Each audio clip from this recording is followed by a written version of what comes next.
Hello, everybody. Welcome to Ryan and Brian Talk Sports. And if you are a fan or you watch the show regularly, the fact that Ryan Props is here is insane. I don't think I've seen him. I don't think I've heard from him in about Yeah, man. 3 or 4 weeks. I think I saw you before Christmas, and then you kind of just disappeared. So, how's Yeah. it been going? Uh, okay, I guess. Christmas was pretty good.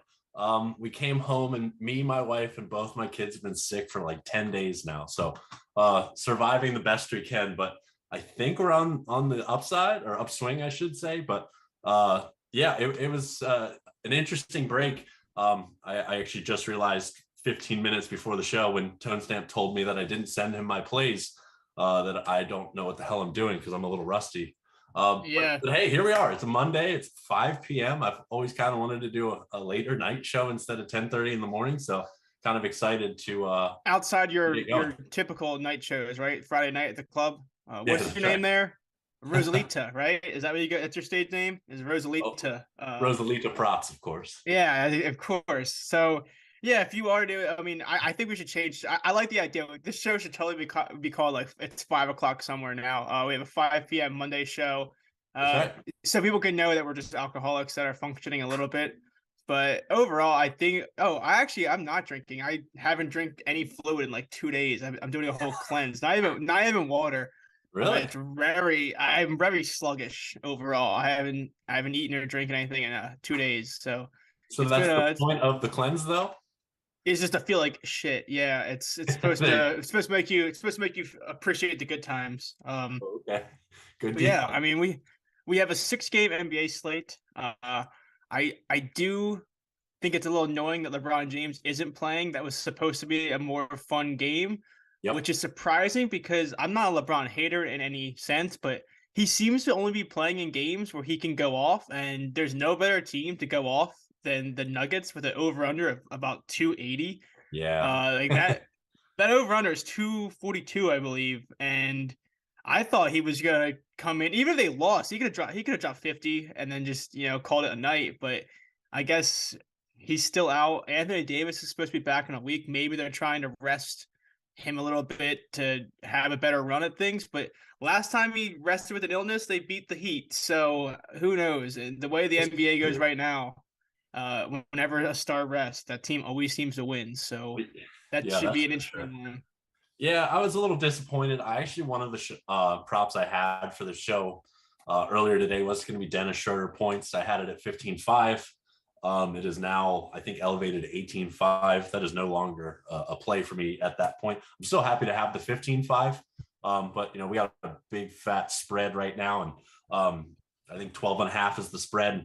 I would definitely prefer Schroeder's success with LeBron on the floor. Uh, you know, Yeah. for the defense to focus on LeBron and him to just kind of be the secondary scorer. Now in that starting lineup, there's not much to go around there. So defense will be able to key in on him a little bit. Like I said, I still do like the 15.5. I would not play the 18.5. So I'm looking at FanDuel Sportsbook right now, Ryan. Would you play Dennis Schroeder? His 15 plus is minus 400. Would you pay the juice for minus 400 on him to score 15 points? Is Yeah.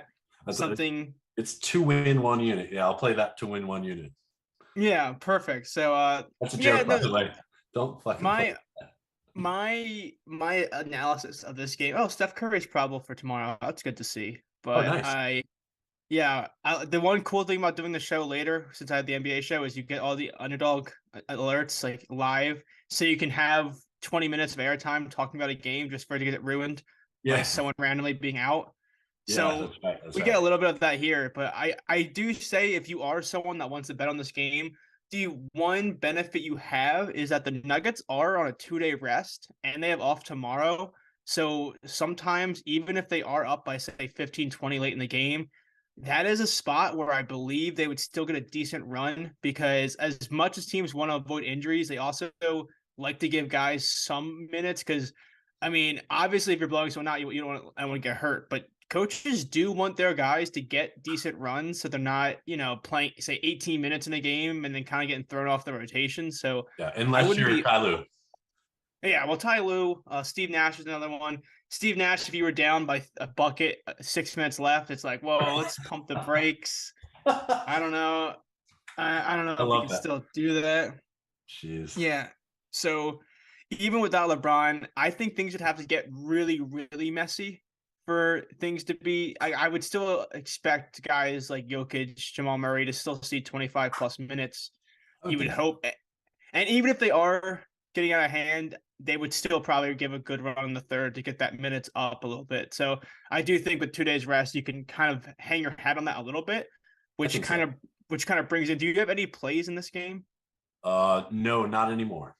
So I am going to start off with a play because I Nice. have a play in this game, and it actually Hey, got better odds. And I'm not scared off that nice segue there. that yeah, I it's a good segue. I'm not scared off of the LeBron news, but if you could put up my it's a 2 leg same game parlay, which I've been trying to experiment with a little bit. This correlation.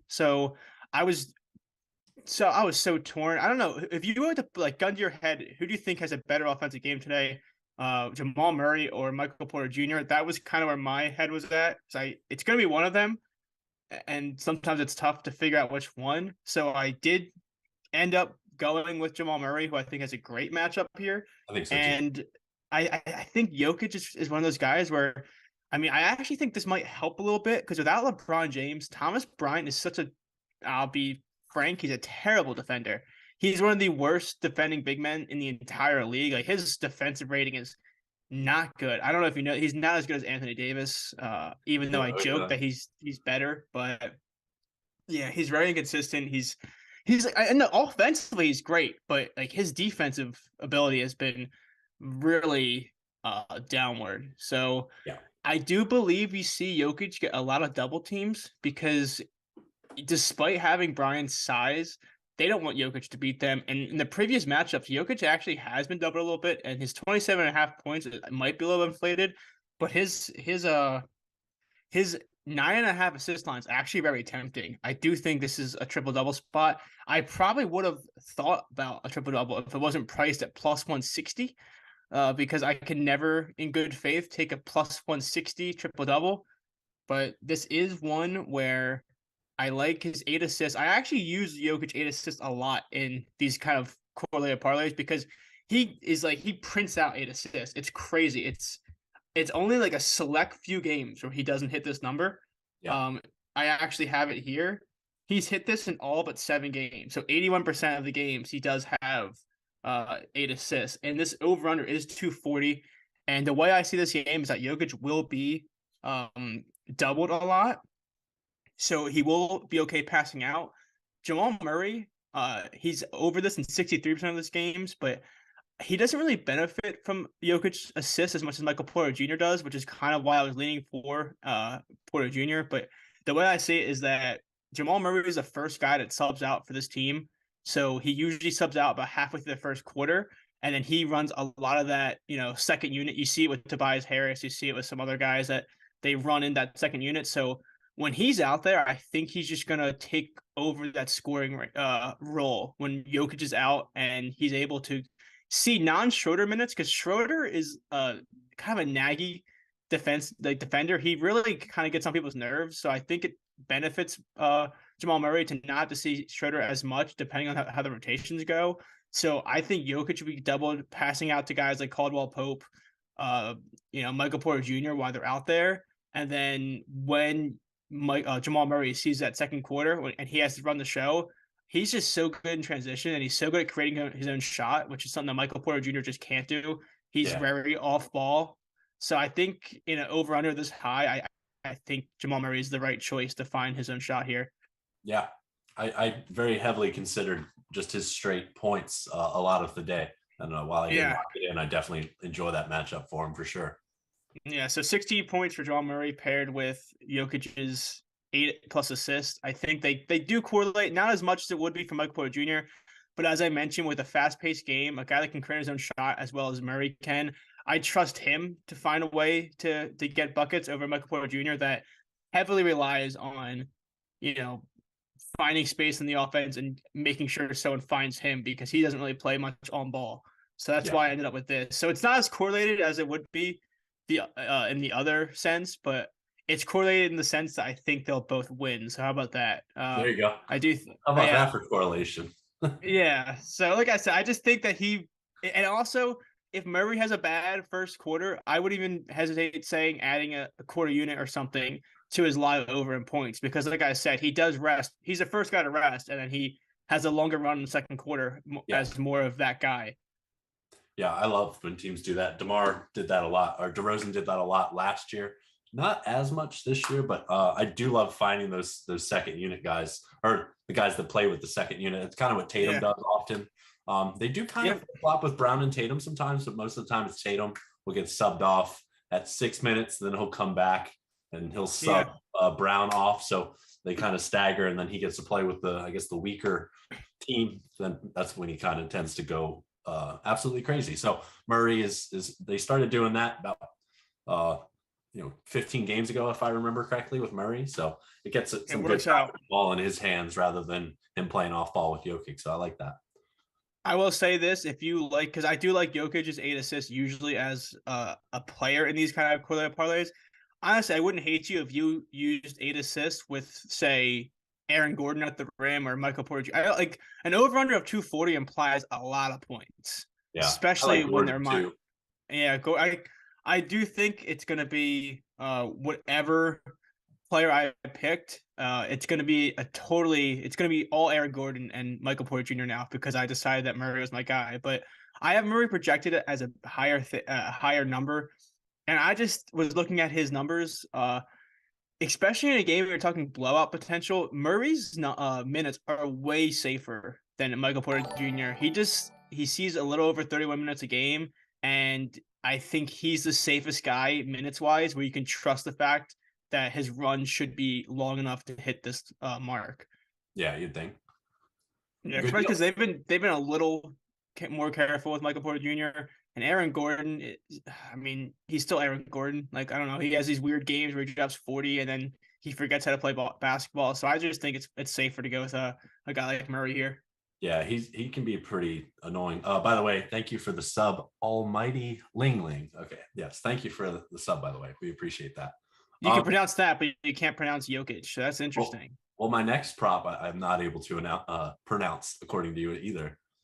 So, hey, talk about a beautiful segue. What would that be? Are you all set on your? Prop? Yeah, I'm set.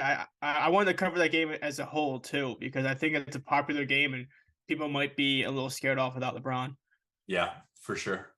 Okay, my next prop is my guy Giannis. Oh God. Yeah, Brian loves the way I pronounce Giannis Antetokounmpo. Joe Kick and then Giannis. Giannis. Yeah. So I'm gonna go ahead and jump on board. This man scored 9 points last game.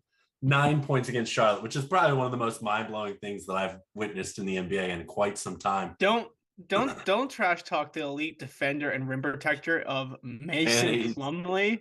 Yeah, Are you kidding me? That guy is locked down. You're right. I should take it easy. You're right. But as you can see, my slip is 31.5 on FanDuel, minus 118. That is now moved to 32.5 on FanDuel, but I believe DraftKings will give you a minus 120 for 31.5. I'll confirm that kind of while I talk through this. Anyway, around it, Giannis is, he's Giannis despite last game. Last game was such an outlier. You'd have to go back to December 29th of 2020, pre-pandemic, to find his last single-digit scoring game. He's minus 125 on DraftKings, by the way, for 31.5, which at 125 is kind of usually where I'm cool making the jump up a point personally. So I would go with the 32.5 on FanDuel, but that's just me. If you're all right with minus 125 juice, then more power to you. Anyway, around it, 9 points last game. I don't really often try to anticipate like motivation of players. Like there's like revenge games are really big narratives a lot of the time and things like that. I don't really try to jump too heavily on assuming when a player will be motivated. However, I'm going to kind of do that here. He's playing in the lights at Madison Square Garden, coming off just the most abysmal performance he's had in years. I think we see super hyper aggressive Giannis here. On paper, it is a tough matchup. They don't give up a ton of points in the paint, but they do foul very often. And when I sit back and I think if anybody tries to cover him one-on-one on that team, whether it's Mitchell Robinson or Julius Randle or Jericho Sims, if he ends up in the game due to foul trouble, I think Giannis is able to eat pretty much no matter who's on him, and he should get to the line maybe up to 20 times in this game the way they foul. So, I mean, we were just looking at 35 and a half lines for Giannis. I think one was even 36 and a half prior to last game. And that was due to he had an 8-game stretch where he averaged 39.1 points. Just one game prior, he had that stretch. So like, I feel it's always easy to overreact after a game like that. And I'll oftentimes target a superstar after a clunker of that regard. You know, that one's kind of unfathomable to consider. But yeah, I like this spot. 31 and a half kind of seems like a bit of a discount from what we've been seeing. He played at Madison Square Garden against the Knicks with Mitchell Robinson and Randall playing not too long ago. He played, or I'm sorry, he dropped 37 points in that game. So yeah, give me I'll say a motivated Giannis Antetokounmpo tonight to score 32. Line just moved. 31.5 is minus 138. I would go to 32 and a half on FanDuel if it's that juiced. Yeah, 32 and a half. You can play it safe and take 40 plus as well. Ryan was telling me that earlier. Yeah, honestly, don't hate it. Yeah, no, I do like that. If you're confused, it is Giannis. If you're confused with who he's talking about, yeah, just making sure people can follow along, because I checked out mentally halfway through that. Yeah, thank you. I appreciate that. Yes, he is 32.5 at minus 108 on FanDuel, which I'd rather take that than the super juiced DraftKings line personally. But again, that's your call. If you're okay, your prerogative. Yeah, I have word of the day carried. If you're all right with that kind of juice, then I'm cool. But give me the 32.5. I like it. Yeah, I do. I did give Giannis a look, but I couldn't play Jokic and Giannis in the same night. Now Giannis is a guy that, I mean, as fun loving as he is and has as superstar like fandom as he is, he's got to take that personally. Like 9 points, he had a triple single against one of the quote unquote. Yeah, because I didn't have any stock in him, but I just appreciate basketball. I mean, I saw that he had a triple single against, I mean, like, I love the guy in like a I hate him fashion, but Mason Plumlee is just one of those guys that people people like literally target them. I know people that just bet every center against the Hornets. It's just like something you do, and it didn't work out with Giannis in that matchup, which I was shocked by. They lost by what, 30 in that game, I believe. I don't even remember what the score was here. Let's pull this back. I watched a lot of that game too, and I was just in absolute disbelief. I watched it and I was a little upset because I was on the Mellows RA, and I remember I was texting somebody. I forget who it was. It wasn't you. It was like a friend of mine. But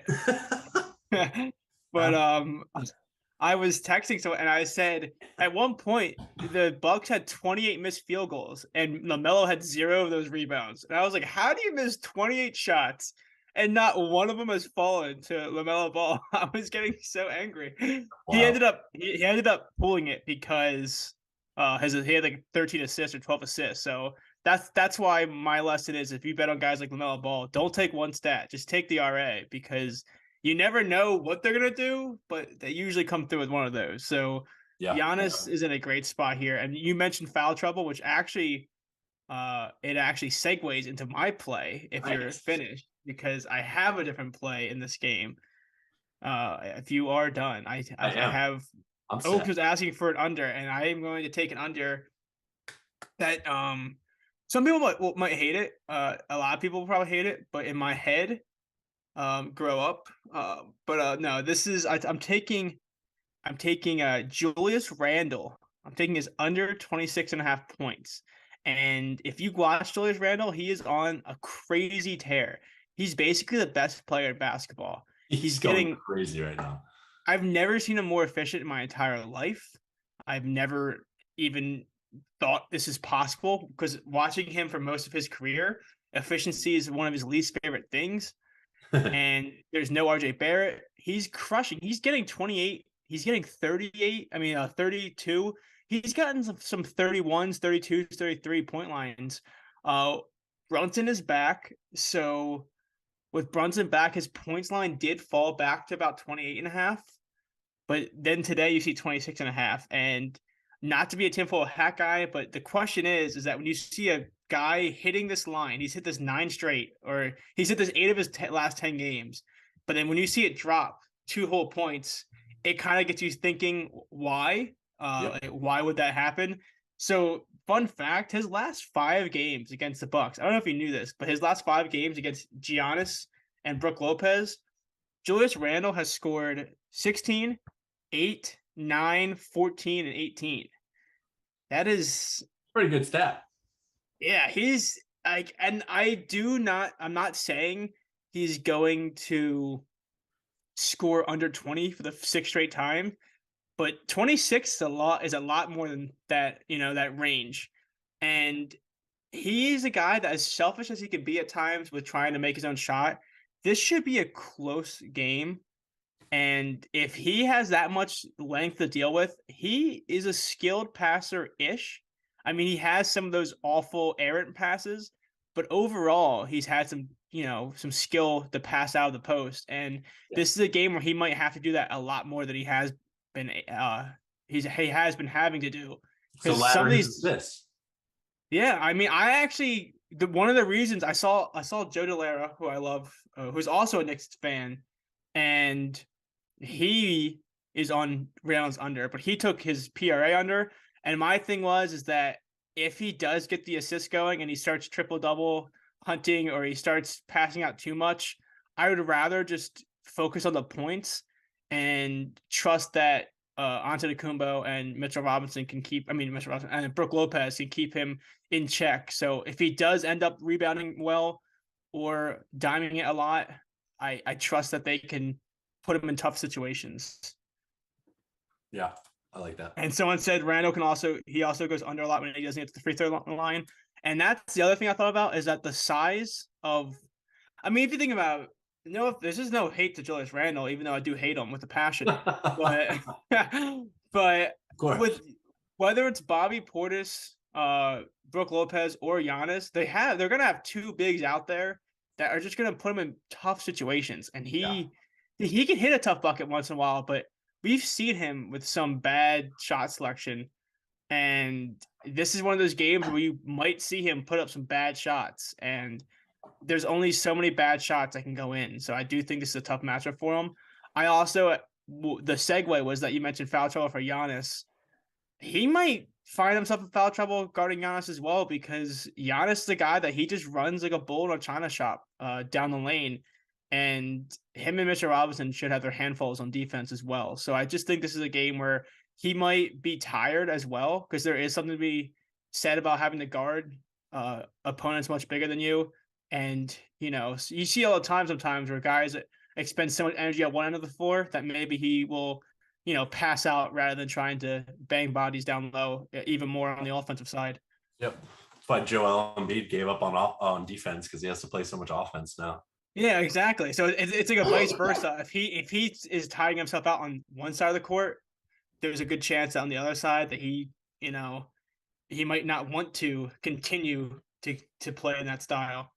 Yeah, I like that. Yeah, and I don't really play many unders. That's definitely one that kind of jumps off the page at me for sure tonight.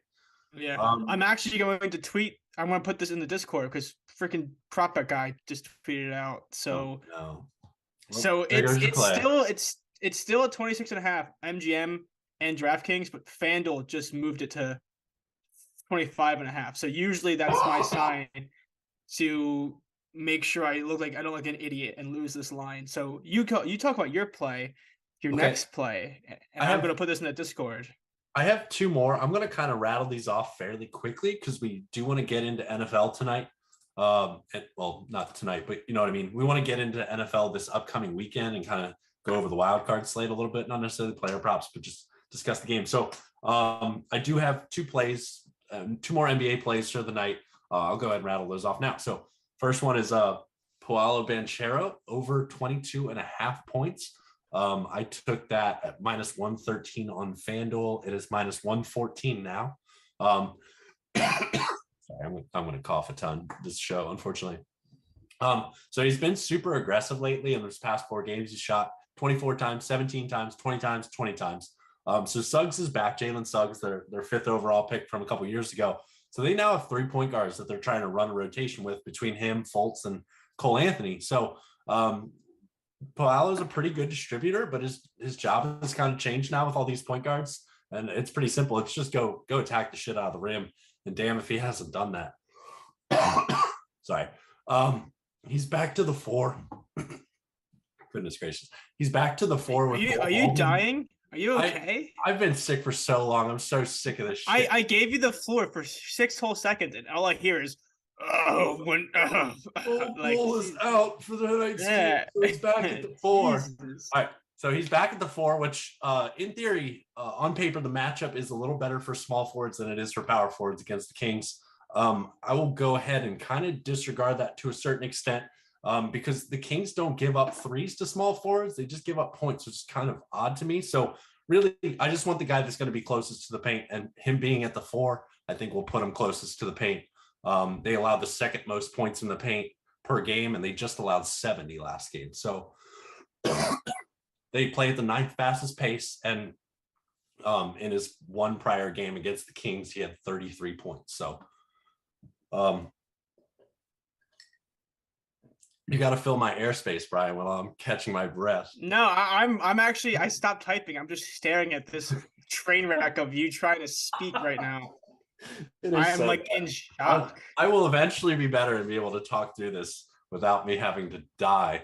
All right, I'm feeling good now. Between the pace, between the recent volume, and between the Kings' inability to defend the paint, I really like the spot for Banchero to go over points. My next play, thank you. Drink your soda. All right, thank you. Burrow said he's ready to go, coach, if he needs to sub. This is awful, dude. I cannot wait. Some people's New Year's resolution is like they want to get back in shape so they can play football with their kid. Ryan's New Year's resolution is to get back in shape so he can speak for more than 3 seconds. Dude, at this point, you're not kidding. I've been sick, I think, since December 28th. So it will be nice to be able to do anything and not lose my breath. On that note, you gave me a nice 10-second break there. So I hopefully can rattle off this next play without almost dying. My next play is Malcolm Brogdon over 20.5 points plus assist. It's minus 115. And I took that on DraftKings, I believe. So no Marcus Smart is obviously a very large factor here. I really like Brogdon. I really like his role with this team, and I really enjoy targeting spots where he might have increased opportunity. However, it's been fairly rare this year. He hasn't had many opportunities with Smart out. He's only played 3 games without Marcus Smart. The very first one, I believe, was the 4th game of the season. Ryan out here fighting for his light schedule. This is my flu game. Oh, sorry, that's hilarious. So I like Brogdon a lot. This is the 4th game without Smart. The first one was the 4th game of the season. He had 14 points plus assist. And then, but the prior 2, he really stepped up. He had 21 and he had 25.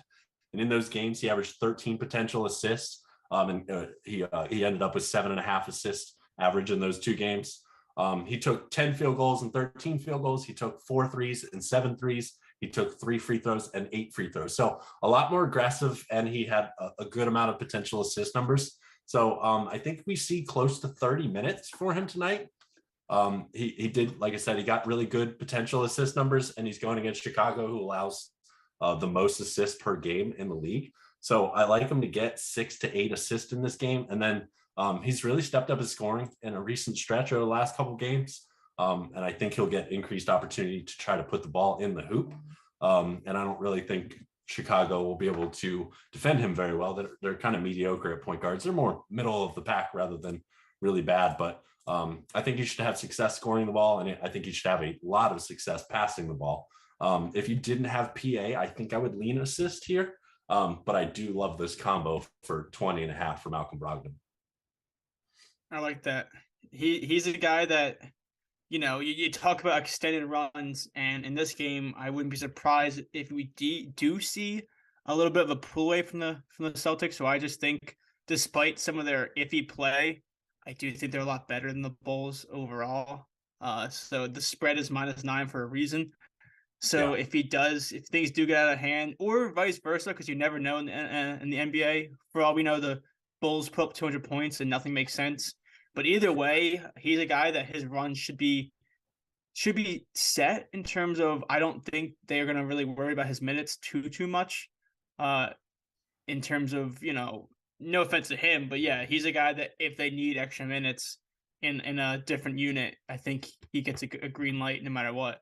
Yeah. And one last kind of thing to touch on is he's had some good success versus Chicago this year. He's played them 3 times. He had 14 PA, 29 PA, and 29 PA. So the success is there. And in all 3 of those games, Smart did play. So I think he obviously likes what he sees in this matchup, and then he should get extended run in this one as well. So I like 20.5 points plus assist for Malcolm Brogdon. And I didn't almost die during that discussion. So a lot better than Banchero. I think we're getting better. So would you consider taking Bencaro? Would you consider taking 20 plus and under 25.5? Is that something you consider? uh No, it's not, but it's also not the worst idea for how consistently he I, scores. I Between I 20 and hate when 25. you realize things after the fact. Like when you're like, damn, could you imagine? Like what was the line from Ed Helms, Andy in the Office, where I wish you knew you were in the good old days when you were still in them. Yeah, yeah, That's how I feel about prop betting sometimes. Is you're like, I damn, feel that. that had to be like plus 500 every single time, and I missed out. Yep. Um, yeah, so I do like those looks a lot. Actually, I for once I actually agree with a lot of what you're saying, Great. which Yeah. is we're doing this. I mean, we've been doing the show for like Shit. How seven long has it months, been? about 6 or 7 months. You've done about 5 of the shows in that Yeah. time frame, and I don't think I've ever really agreed much. Oh, But here we go. this one I'm kind of on board with you here. So I do think that those are some good spots. Do you want to run through your 5 or 6 or whatever? Three was it 4 plays? 3. Just so we can three. You do want to just quickly review them, and then we can move on to talk some NFL. Yes, of course. First one is Giannis Antetokounmpo over 31.5 points. Again, I'll kind of leave it up to you. It's 32.5 on FanDuel for much less juice, but I'm cool with either. I would take it up to 32.5. The next one's Paolo Banchero over 22.5 points at -1, I think 14 now on FanDuel versus the Kings. And then the last play is Malcolm Brogdon over 20.5 points plus assist at -115 on DraftKings. I like that. Mine, if you were watching, is Julius Randle under 26.5 points. I don't hate it if you want to fit anything else, but I think points are the best way to go. And then I'm also taking an alt same game parlay of Jamal Murray 16 plus points and as Ryan would say, Jokic, uh, Nikola Jokic 8 plus assists. So I do think there's some good spots in a high over or under in that game. Good deal. Yeah, so that will kind of send us into the NFL slate. Unfortunately, we don't have player props just yet. However, I mean, this is just so beautiful to look at. The Eagles are off this week. And what is it? Super wild card weekend, isn't it? Because we have Monday football as well. But I mean, we're not changing. It's wild card weekend. It's all right, always been we're wild sticking card wild card. weekend. All right, It's I'm a cool. wild card weekend. That's just how it is. I'm cool with that. If anyone wants to argue with me that it is supposed to be the super wild card weekend, I will probably slap you across the face. That's just I think some things, but so before we like get more in depth with this, I believe people will agree with me, but I've always said that week 18 of the NFL, not from necessarily a betting standpoint, because week 18 can be kind of annoying to bet on, but week 18, wild card weekend and divisional round is probably my favorite 3 weeks of not just the NFL season, but like overall. Like they're just so fun. Week 18 is basically playoffs for a lot of the teams you watch. And then you have the wild card weekend with Saturday, Sunday, and now Monday. And then you have that, the next week for divisional round. You have 2 games Saturday, 2 games Sunday. It's just such a fun time to be alive. So it's very exciting that we have this majestic spot in our sports year going on right now. Yeah, I'm super excited. We get doubleheader Saturday, we have a triple header Sunday, and then we have Monday Night Football which is Cowboys and Bucks. These should be some damn good games. We do have two double-digit spreads. When you look into the Niners and Seahawks, do you think the Seahawks make this a game really at all? So I will say this: how funny is it to think about that the Niners probably drew the team they didn't want to see in a way, because they can blow them out, but I just think overall you never want to see a divisional rival in the playoffs. That's my own. But That's always my thinking, because even like right now, if the Eagles had to play the Giants at any point, do I think we beat the Giants? Yeah. Do I want to play a divisional team? Most likely not. So that's the only thing you have going for you if you are Seattle, is that you can hope that you know your opponent. But yeah, this is a game where let me see, the current spread from open, it's still 10, so it's 10 even. It's holding there. yeah, I mean, this is just a team. I mean, we saw it earlier this year that the Niners are a lot better than the Seahawks. They're a lot better than a lot of teams, which is a little yeah. annoying because the Niners keep losing players left and right. And talk about next man up. They are just, it was a joke that the Eagles are a quarterback factory. The Niners are just a good football player factory right now. Brock You're not Purdy kidding, has man. he's looked way better than a guy that had to put on a Mr. Irrelevant jersey less than a year ago. Yeah, He's looked man. a I mean, lot more he's like a lot more relevant. he would be my biggest concern. I mean, I kind of have to see him do it before I could really believe in him. But he's putting up legit numbers. They're not babysitting him on throws. They're not. No. The training wheels were off pretty much from the first game. I believe it was against Miami. They started and they smoked Miami in that game. Like the training wheels have always kind of felt like they were off for Brock. So they must have really liked what they've seen in practice. And I mean, I've really liked what I've seen on the field. At the end of the day, It's because his name is Brock. you If your think name's Brock, you're a badass. Because like you have to deal with being a kid named Brock, so you get tough at a young age. You know, that's what it is. Like that's why I want to name my kid something weird. that's Not overcoming saying it's a weird adversity? name, but like I want to give my kid a name that makes him tough early. So he has to deal with some shit. But Yeah. yeah, he's looked good. I mean, I guess Iowa the only State thing you can legend. That's say right. is, yeah, I guess the one thing you can say is that the Niners get that. So, do you think it's good or bad for the Niners to have a blowout win that they didn't have to sweat it once? Really, like I almost feel like the Eagles. We talk about these two top seeds in the NFL. It's really like the Eagles had a tough game, not really tough, but like it was a closer game against the Giants going to the playoffs. The Niners had a blowout win. What is your thoughts in terms of would you rather have a team have that easy win and then kind of have the confidence go in the playoffs, or would you rather have them, wake up a little bit more before needing to really buckle down? Interesting. I think it depends on like player health overall. I mean, uh, like the Eagles are kind of an interesting scenario as far as Jalen Hurts. Like he came back just for that game, so like you almost wonder. I'm sure there was some rust. There was some problems kind of getting going on offense. I believe they only scored, is it one touchdown? The rest are field goals. And it was Um, Boston Scott, of yeah, course. of course, it's Boston Scott. That goes without saying. That's like an actual fact. Yeah. But I don't know. That's a really good question to ponder.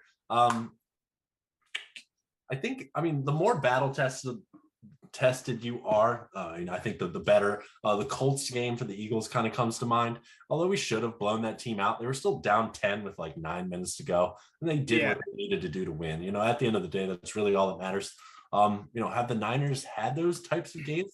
And they very well might. They That's had a the good overtime. They question. had the overtime game 2 weeks ago against the That's right. In Raiders. That Las was Vegas, right? Yeah. Yeah. So, but I will say 10 points is a lot in a playoff game. I don't care who it is.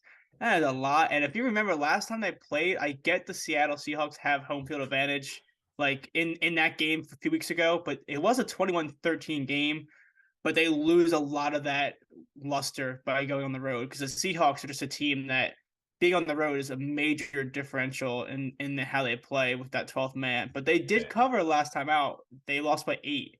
So it's not out of the realm of possibilities, but it's one of those games where as much as I want to lay the points, I don't know if I in good conscience can because we've seen what Christian McCaffrey can do in this offense and how some things just go right for this team with so many offensive weapons.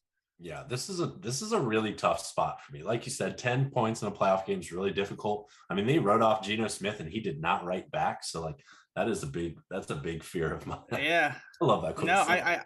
I Uh, love it as well. So I don't I know. will say, Is Brock Purdy legit? And we will certainly find out Saturday. That's for damn sure. But I so think, I'm going to cover this segue in that the two big spreads are obviously this one and the Dolphins Bills. yeah, I think the Seahawks have a better chance of covering 10 than the Dolphins of covering 10 and a half. I okay, think that's th- fair. I think the Dolphins are in a much bigger panic state where their quarterback is, it's not been looking. They almost lost the Jets. I Yeah. mean, they looked okay when they had Teddy Bridgewater, Does Tua and even have a then shot? I believe he does, two right? was But like, probably not. I don't think they can in good conscience play Tua again. Yeah. There's but Skylar Thompson clearly wasn't the answer. Yeah. But like they didn't look terrible with Teddy Bridgewater, but with Bridgewater out as well, and unless Tua plays, I just don't see it happening. I mean, they're talking about shutting him down for longer than this year. Like there's just so much that's going on with his health situation that I don't see him playing. Yeah. And this Buffalo Bills team, not only are they motivated as hell right now, they're also an extremely good football team. Yeah. They are, They too have to face a division rival, but I don't know. This one does feel a bit different for me as well, mainly just because Skylar Thompson. I mean, I couldn't possibly be less afraid of this guy come playoff time. yeah, I mean, any given Sunday, but at least the Seahawks know their identity. The Dolphins' identity recently, they don't even know who they are anymore. I mean, they really have, they Yeah. don't have a solid run game, and they're a team that relied on those big hitters. I mean, they rely on Jalen Waddle and Tyreek Hill to just make things happen. And when you know that's your plan, it's very easy to bracket. Not easy because they're stellar talent, but you if you don't have a threat on the ground to really make me pull up my secondary, then it's gonna be a hard battle to win. Yeah. Yeah, for sure. I'm not feeling the Dolphins there too much. I mean, and it's a shame because this game would be really electric if Tua was able to play. But like you Yeah. said, in good conscience, and I guess it comes down to if the Dolphins even have a conscience. They might not. They might just get Tua. I mean, obviously Tua would have to clear concussion protocol, but Yeah. even if he did and then played, like there would have to be some form of backlash. And God forbid if he ended up getting hurt yet again. I mean, that would just be an absolute. That would be terrible. I mean, Yeah, that would be it's already terrible. He got hurt another. He got an additional concussion to the one he had prior this year. It's just somewhat of a travesty for his career. Like I said, God forbid if he went out there on Saturday or on Sunday and got another. It's just so unfathomable. So I guess it's Skylar Thompson versus Josh Allen, and Josh Allen should absolutely annihilate. so here's my thing. You can quote me on this actually, but the Dolphins had trouble beating the Jets, who scored 6 points. The Bills are most likely going to score more than 6 points. That's. I don't want to get too bold in my takes on the show sometimes, but I can almost assure you that they can put up a touchdown in this game. So that goes a long way in terms of how that happens. Because the Jets, if I remember correctly, they were 7 for 16 on third downs, which is fairly efficient, about 50%, like a little under 50%. But they're the Jets with Joe Flacco. My question is that if the Dolphins get any sort of, if they go down at all, can they get the defense off the field on third down? I don't think they can. There's just too much weapons and too much trickery and too much, we can beat you any way we want in terms of how the Bills run, whether it's Allen on RPO, Diggs on a little, not to be no pun intended, but those little dig routes on the outside. Like there's just a lot that goes right for this offense that you have to make stops if you're down. And this might be a game that they could just run a lot of time in possession. And I just don't see it for the Dolphins. Yeah, And I'm sorry for Paranoid Base out there for Jerry, who's a big Dolphins guy, but I just don't see it in this matchup.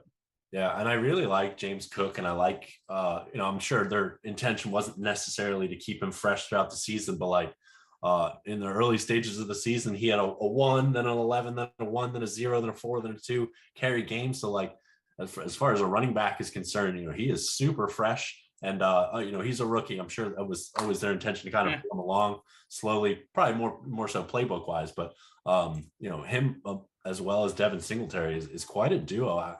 I'm actually a really big fan of their run game for the first time in a while. I mean, Yeah. Moss and Singletary was fairly solid, but I think Cook is kind of a game changer in the backfield, and I think we could see him quite frequently in the playoffs.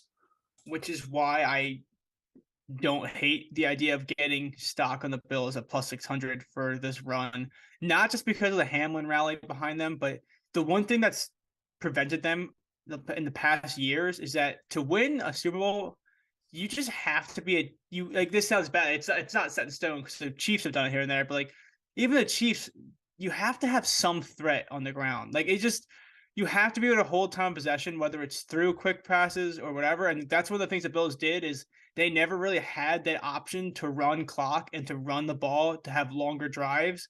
And they have that this year. That they look really good in how they use Singletary now.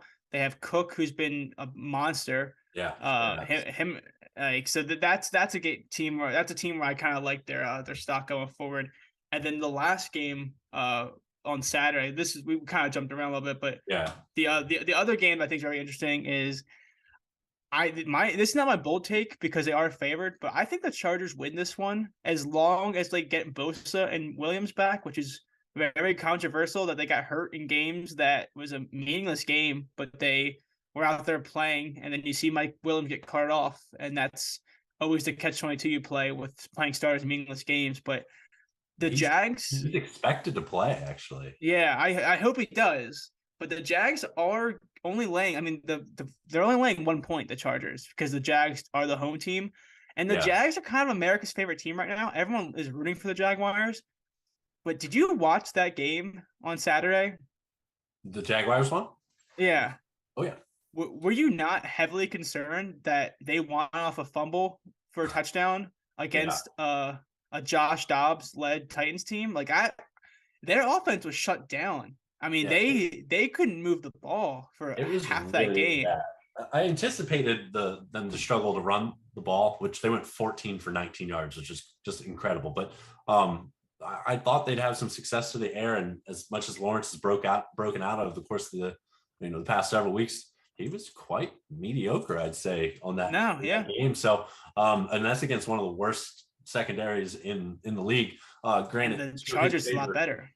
Chargers is better, but it's also, you can pass on them. But you could he should have ETN be some form of a factor in the next game, at least to his benefit, which, it's hard to pass when the defense knows you have no shot running the ball. So I guess I'll give him a pass, but I mean, it was literally that Josh Dobbs fumble is the only reason they're here right now, which is kind of insane. Really, really quick, what the hell is going on with the Titans not playing Malik Willis?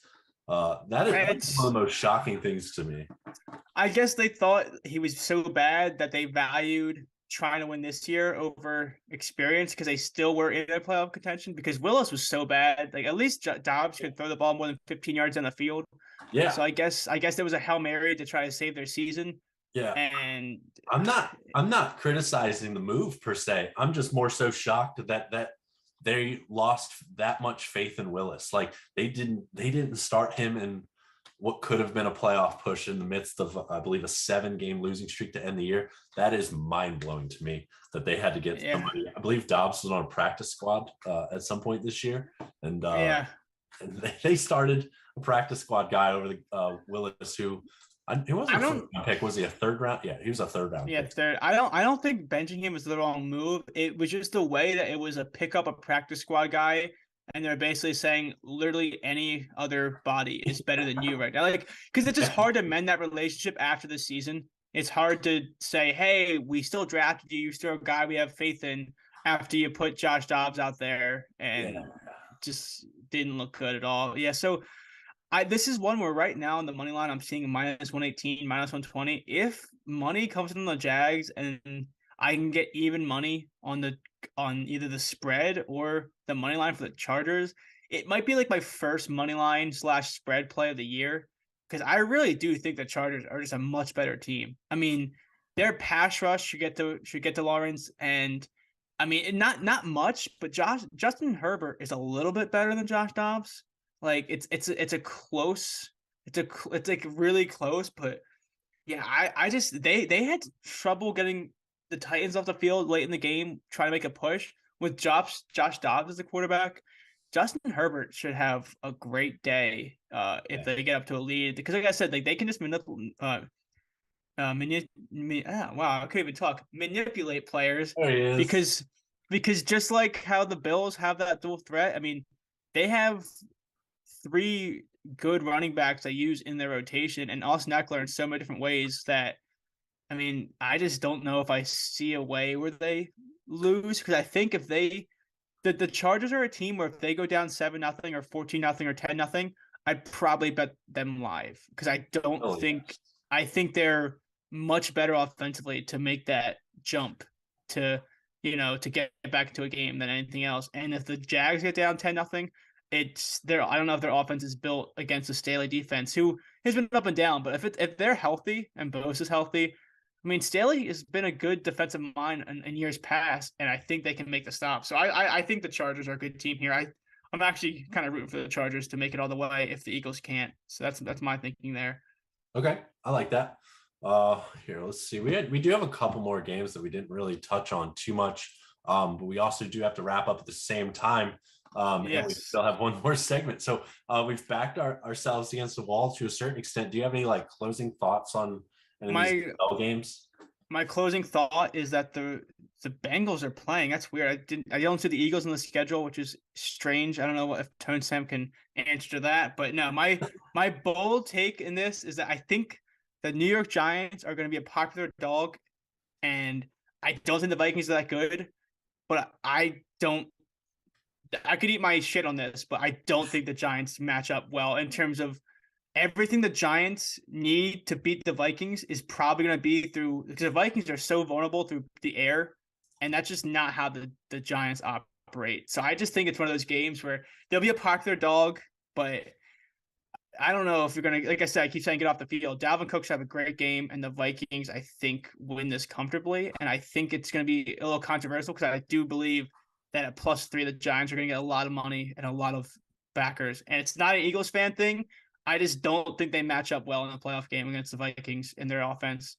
That's fair. That's fair. I'll be very intrigued. I'm really hoping that we get Lamar Jackson back on the field for the Ravens Bengals game, so we have some form of entertainment in a primetime Sunday night game. Cowboys Bucks.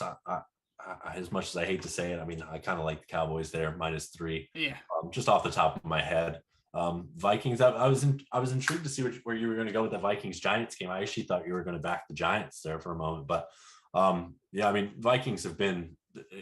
Say what you want about them. They're still 8-1 at home, and they have won these one score games at such an unbelievable rate. I do kind of believe in them at least to win the wild card game. Yeah. Segue. Let's do the pick it popular plays, but really He's gonna be so quick. Ready? Watch this. well, hold on. I gotta do one thing. I gotta plug something real quick. On Twitter, if you follow me, me and Pickett partnered together for a giveaway today. So go and look at my Twitter feed and comment the total points that you think are scored tonight, and then just in case there's a tie, give me your MVP as well. 3. Yeah, 3 points. That's what you got. Yeah. Yeah. So for the national championship, that is, by the way. Yeah. So comment how many total points you think are scored, and then go ahead and throw your MVP vote in there as well, just in case we have a tie. But that'll go ahead and send us into the Pickett popular plays segment. You want to go ahead and get us started? Yeah, so we'll just run through this real quick. I do think the only surprise here is that Nikola Vucevic is the top player, and I hate that guy. That's kind of crazy, actually. Wow. Yeah, I do think prop bet guy put out his under or something along, or maybe I forget what it was. I know he played him, so that could be a big reason why there's a lot of love for him.